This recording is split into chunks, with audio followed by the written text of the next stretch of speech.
ഓക്കേടാ. സോ നമ്മൾ HCF LCM അതിൻ്റെ വെരിഫിക്കേഷനും അല്ലേ, അവർ തമ്മിലുള്ള relation, that means HCF into LCM is equal to product of two numbers, ഇതൊക്കെ നമ്മൾ കഴിഞ്ഞ ക്ലാസ്സിൽ പഠിച്ചു.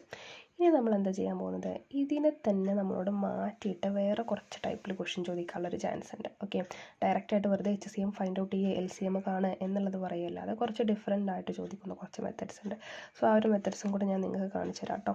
അതിന് വേണ്ടിയിട്ട് നമുക്ക് ബേസിക്കായിട്ട് അറിയേണ്ട ഒരു ഫോർമുലയാണ്, നമ്മളിത് ഈ ചെയ്ത ഇതേ സാധനം തന്നെയാണത്. HCF ഓഫ് ഏതെങ്കിലും രണ്ട് numbers A and B into LCM of that A and B that is equal to product of that two numbers. ഇതേ സാധനം തന്നെയാണ് കേട്ടോ, A into B. Okay, so ഇത് നമ്മൾ ക്ലിയർ ആണെന്നുണ്ടെങ്കിൽ ഇത് യൂസ് ചെയ്തിട്ട് എനിക്കിവിടെ A, ബാക്കിയൊക്കെ തന്നിട്ടുണ്ട്, Aനെ കണ്ടുപിടിക്കണം, എളുപ്പമാണ്. ബാക്കിയൊക്കെ തന്നിട്ടുണ്ട്, B വേണം, അല്ലെങ്കിൽ HCF മാത്രമല്ല LCM മാത്രമല്ല, ഇങ്ങനെയാണെന്നുണ്ടെങ്കിൽ എനിക്കിതാ ഇവിടെ തന്നിട്ടുള്ള ഈ ഫോർമുലാസ് യൂസ് ചെയ്തിട്ട് പെട്ടെന്ന് കണ്ടുപിടിക്കുക. ഇതിൽ പണിയൊന്നുമില്ല. LCM ചോദിച്ചിട്ടുണ്ടെങ്കിൽ LCMനെ മാത്രം ഇവിടെ വെക്കാം, ബാക്കി A ഇൻറ്റു B ഓൾറെഡി ഇവിടെ ആണ്. ഈ HCF എന്താവും, ഇവിടെ മൾട്ടിപ്ലിക്കേഷനിലുള്ള താഴേക്ക് ഡിവിഷനിൽ പോകും കേട്ടോ. ഈ ഒരു ടൈപ്പിലാണ് എല്ലാ ക്വസ്റ്റിനും. A ചോദിച്ചിട്ടുണ്ടെങ്കിൽ Aനെ മാത്രം ഇവിടെ നിൽക്കുക, HCF ഇൻറ്റു LCM, ഈ B താഴെ പോകും കേട്ടോ. ഈ ഒരു ടൈപ്പിൽ എല്ലാ സംസും നമ്മൾ ചെയ്യാൻ പോകുന്നത്. ഓക്കെ, ഇതിൻ്റെ ഈ ബേസിക് ഫോർമുല മാത്രം മക്കൾക്ക് നല്ലപോലെ അറിയണം കേട്ടോ. സോ ഇപ്പോൾ ഇവിടെ ഒരു ക്വസ്റ്റ്യൻ തന്നിട്ടുണ്ട്, the LCM of two numbers is 182. Okay, and their HCF is 13. If one of the number is 26, find the other. That's ആ ക്വസ്റ്റ്യൻ.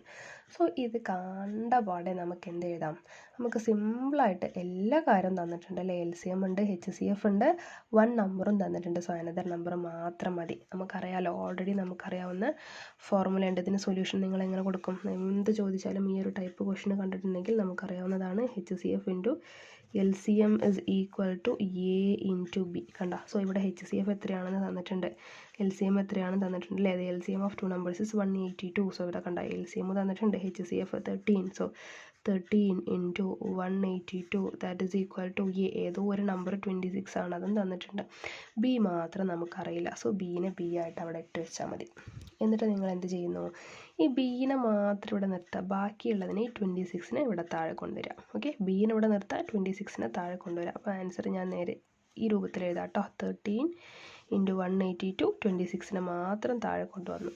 ക്ലിയർ ആണല്ലോ, ഇതിൽ ഡൗട്ടില്ലല്ലോ. ഇവിടെ B കൊണ്ടുവരുമ്പോൾ 13 into 182 divided by 26 is equal to B എന്നുണ്ടാകും. അതേ സാധനം തന്നെയാണ് ഇവിടെയും കൊടുത്തിട്ടോ. ഇനി ഇതിൽ മാക്സിമം നിങ്ങൾ ക്യാൻസൽ ചെയ്യാൻ പറ്റുന്ന രൂപത്തിലുള്ളതാണെങ്കിൽ ക്യാൻസൽ ചെയ്തതിന് ശേഷം മാത്രം ഇവിടെ മൾട്ടിപ്ലൈ ചെയ്താൽ മതി കേട്ടോ, അല്ലെങ്കിൽ നിങ്ങളുടെ ടൈം അവിടെ ഒരുപാട് വെറുതെ പോകും. ഓക്കെ, സോ ഇപ്പോൾ സിമ്പിളായിട്ട് ക്യാൻസൽ ചെയ്യാൻ പറ്റുന്ന രൂപത്തിലല്ലേ ഇത് കിടക്കുന്നത്. അപ്പോൾ നമുക്ക് സിമ്പിളായിട്ട് ചെയ്തുകൂടെ. ഇപ്പോൾ ഇതിന് എനിക്ക് 2 കൊണ്ട് ക്യാൻസൽ ചെയ്യാം, 13 വരും. ഇതിന് 2 കൊണ്ട് ക്യാൻസൽ ചെയ്യാം, എത്ര വരും, 9 times 18, 1 time 2 is 2.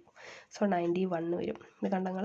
So 13 again cancel ആകും. B ഈസ് ഈക്വൽ ടു 91 എന്നുള്ള ആൻസർ കിട്ടി. ഇത്രയേ ഉള്ള പരിപാടി, നിങ്ങൾക്ക് 2 മാർക്ക്. ഓക്കെ, സോ ഇതൊക്കെ സിമ്പിൾ പരിപാടികളാണ്. ഇനി ഇതിൽ തന്നെ കുറച്ച്, ഇനി ഇത് നിങ്ങൾ ജസ്റ്റ് ഒന്ന് ആലോചിച്ച് നോക്കി, ഇത് കുറച്ച് ട്വിസ്റ്റഡ് ആയിട്ട് നിങ്ങളോട് എന്ത് ചോദിക്കും. ചിലപ്പോൾ നിങ്ങൾക്ക് HCF ഓഫ് 26 ആൻഡ് 91 എന്ന് പറഞ്ഞിട്ട് തന്നിട്ടുണ്ടാവും, LCMും തന്നിട്ടുണ്ടാവും. അപ്പോൾ നമ്മളിവിടെ ഷടാ 2 നമ്പർ തന്നില്ലല്ലോ എന്ന് വിചാരിക്കേണ്ട, ഓൾറെഡി അവിടെ നമ്പേഴ്സ് തന്നിട്ടുണ്ടാകും. ഓക്കെ, അതുപോലെ LCMും HCFും തന്നിട്ട് നിങ്ങളോട് പറയും find the product of numbers എന്ന്. അപ്പോൾ ഈ ഒരു ഫോർമുല മാത്രം നിങ്ങൾക്ക് ഓർമ്മയുണ്ടെങ്കിൽ മതി. LCMും HCFും ഉണ്ടെന്നുണ്ടെങ്കിൽ ആ നമ്പർ ഇല്ല, നമ്പർ Aയും Bയും നമ്പർ നമുക്ക് വേണ്ട, ഇതിൻ്റെ പ്രോഡക്റ്റ് തന്നെയാണ് ഇതിൻ്റെയും പ്രോഡക്റ്റ്. സോ ഇത് രണ്ടും മൾട്ടിപ്ലൈ ചെയ്ത് എഴുതുന്നത് തന്നെയാണ് ആൻസർ. ഇങ്ങനെ കുറച്ച് എങ്ങനെ ചോദിച്ചിട്ടുണ്ടെങ്കിലും നിങ്ങളൊന്ന് 2-3 പ്രാവശ്യം ക്വസ്റ്റൻ നല്ല ഉള്ളിലേക്ക് ഇറങ്ങി ഒന്ന് റീഡ് ചെയ്താൽ എന്തായാലും നിങ്ങൾക്ക് ആൻസർ ചെയ്യാൻ പറ്റും. ഓക്കെ, സോ ഇനി ഇതിലുള്ള കുറച്ചൊരു ചെറിയൊരു ഡിഫറൻസ് ഉള്ള ക്വസ്റ്റൻ, അതും കൂടെ ഞാനൊരു വീഡിയോ ആയിട്ട് കാണിക്കാട്ടോ, നെക്സ്റ്റ് വീഡിയോയിൽ കാണിക്കാട്ടോ. ഓക്കെ, പിന്നെ ഡൗട്ട് എന്തെങ്കിലും ഉണ്ടെങ്കിൽ മക്കളെ ധൈര്യമായിട്ട് എന്നോട് വന്ന് ചോദിക്കണം കേട്ടോ.